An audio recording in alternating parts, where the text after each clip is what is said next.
प्रिय मित्रों, आपका हमारे YouTube चैनल अपूर्व विचार पर स्वागत है। आज हम भारत के महान धर्मगुरु विश्व प्रसिद्ध आदि गुरु शंकराचार्य जी की जीवनी पर चर्चा करेंगे। तो आइए बिना विलंब किए शुरू करते हैं। आदि शंकराचार्य जी का जन्म एक गरीब मलयाली ब्राह्मण परिवार में सन 788 ईस्वी में केरल के आधुनिक एर्नाकुलम जिले में कलादी नामक एक गांव में हुआ था। उनके पिता का नाम शिवगुरु था, जो कि शास्त्रों में प्रवीण थे, और माता का नाम आर्यम्बा था। शिवगुरु और आर्यम्बा के विवाह के कई वर्ष बाद तक उनके यहाँ कोई संतान नहीं हुई। तब उन्होंने भगवान शिव से एक पुत्र प्राप्ति की प्रार्थना की और उनकी प्रार्थनाओं का उत्तर उन्हें वसंत ऋतु के शुभ अभिजीत मुहूर्त में एक बालक के रूप में मिला। शंकर मुश्किल से 7 वर्ष के थे जब उनके पिता का निधन हो गया था। उनकी माताजी ने उनकी उचित शिक्षा का पूरा ध्यान रखा, जैसी कि एक तरुण ब्राह्मण से अपेक्षा की जाती थी। शंकर एक असामान्य बुद्धि के मालिक थे। बहुत छोटी उम्र से ही सन्यासी बनने की ठान ली थी। इससे उनकी माताजी बहुत दुखी हुईं, पर कुछ घटनाओं ने उनके निर्णय को त्वरित कर दिया। एक दिन शंकर और उनकी मां नदी में नहाने गए। जब शंकर वहां नहा रहे थे, तभी अचानक एक घड़ियाल ने उनका पांव पकड़ लिया और उनको नीचे पानी के अंदर घसीटने लगा। तब शंकर ने मां को पुकारते हुए कहा कि वो उनको सन्यासी बनने की आज्ञा दे दें, नहीं तो मगरमच्छ उनको खा जाएगा। तब मां झटपट मान गई और उनके हां करते ही घड़ियाल ने शंकर का पांव छोड़ दिया। तब शंकर सिर्फ 8 वर्ष के थे। अब शंकर अपने सन्यास का आरंभ करने के लिए तैयार थे।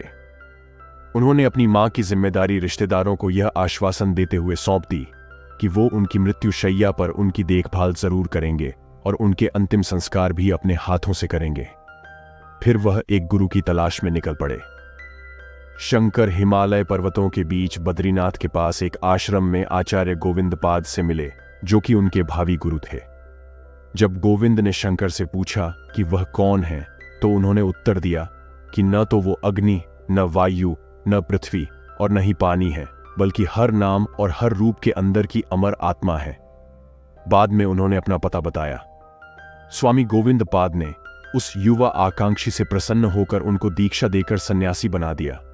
शंकर ने अद्वैत का दर्शन शास्त्र सीखा और बाद में इस ज्ञान का खूब प्रचार प्रसार किया।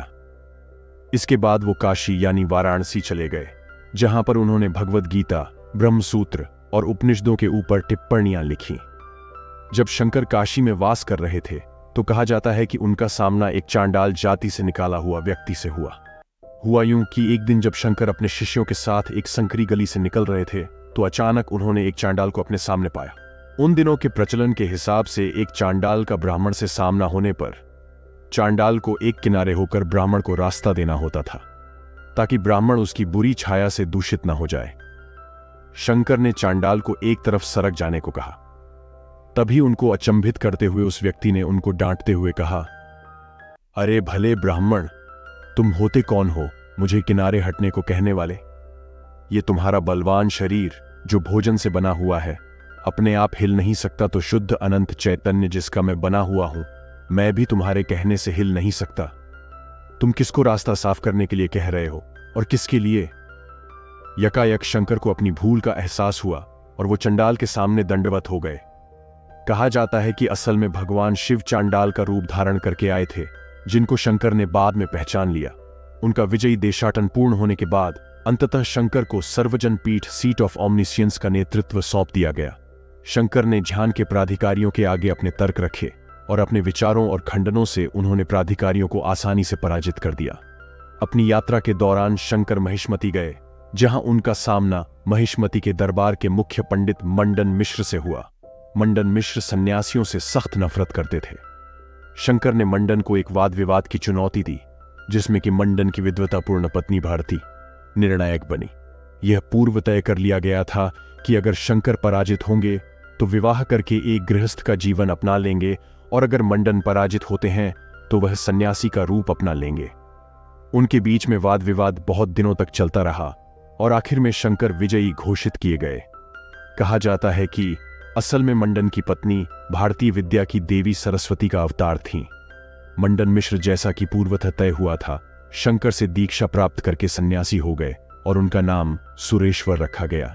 इस प्रकार शंकर ने विभिन्न समुदायों के ऊपर विजय प्राप्त करके अपने अद्वैत दर्शन शास्त्र को स्थापित किया। जब शंकर को अपनी मां के अस्वस्थ होने की सूचना मिली, तो वो वचनानुसार तुरंत अपनी मां से मिलने कलादी चले गए। उन्होंने मां को सांत्वना दी और आश्वासन दिया कि उनको मुक्ति प्राप्त होगी। ऐसा कहा जाता है कि शंकर ने अपनी मां को अद्वैत दर्शन सिखाने की कोशिश की पर सफल नहीं हुए। तब उन्होंने शिव और विष्णु के भजनों का जाप करना शुरू किया और अपनी मां की निर्भय होकर मौत का सामना करने में मदद की। जब शंकर ने अपनी मां की अंत्योष्टि क्रिया करनी चाहिए तो ब्राह्मण समाज ने उसका विरोध किया, क्योंकि प्रचलन के अनुसार एक व्यक्ति के सन्यासी बन जाने के पश्चात उसके सभी पारिवारिक संबंध खत्म हो जाते हैं। किसी की परवाह न करते हुए शंकर ने मां की अंतिम क्रिया अपने आप करने की ठानी। शरीर को कई भागों में विभाजित करके वो उसको घर के पिछवाड़े में ले गए। जब ब्राह्मणों ने उनको अग्नि देने से मना कर दिया तो शंकर ने अपनी योग शक्ति से अग्नि उत्पन्न करके अपनी मां का दाह संस्कार किया। शंकर ने भारत के 4 कोनों में 4 मठों की स्थापना की। उत्तर में जोशी मठ, पूरब में पुरी, पश्चिम में द्वारका और दक्षिण में श्रृंगेरी मठ। उन्होंने अपने 4 शिष्यों त्रोटकाचार्य, पदमपद, हस्तमल्लाका और सुरेश्वराचार्य को क्रमशः इन 4 मठों का कार्यभारी बना दिया। हिमालय पर्वतों के बीच जोशी मठ और बद्रीनाथ मंदिर का निर्माण करने के बाद शंकर हिमालय पर्वतों की ऊंचाइयों की तरफ प्रस्थान कर गए और वहां उन्होंने 32वें वर्ष में अपनी देह त्याग दी। उनके लेखन सनातन धर्म के मूल सिद्धांतों को प्रतिपादित करते हैं। विवेक चूड़ामणि, आत्मबोध, अपरोक्षानुभूति, आनंद लहरी और उपदेश साहस्री उनके मुख्य लेखनों में से हैं। इसके अलावा उन्होंने कई गहरे अर्थ वाले भजनों की भी रचना की। श्री शंकराचार्य के शिक्षण का सारांश निम्न शब्दों में किया जा सकता है: ब्रह्म सत्यम जगन मिथ्या, जीवो ब्रह्मैव नापर। अर्थात ब्रह्म ही सत्य है, यह जगत एक मिथ्या है, जीव और ब्राह्मण एक दूसरे से भिन्न नहीं है। शिव अवतार आदि गुरु शंकराचार्य जी के श्री चरणों में कोटि कोटि नमन। प्रिय मित्रों, आशा करता हूं कि आपको आज की कहानी अति प्रिय लगी होगी। ऐसी ही प्रेरणादायक कहानियों के लिए कृपया हमारे चैनल को सब्सक्राइब करना ना भूलें। आपका दिन शुभ हो। हर हर महादेव।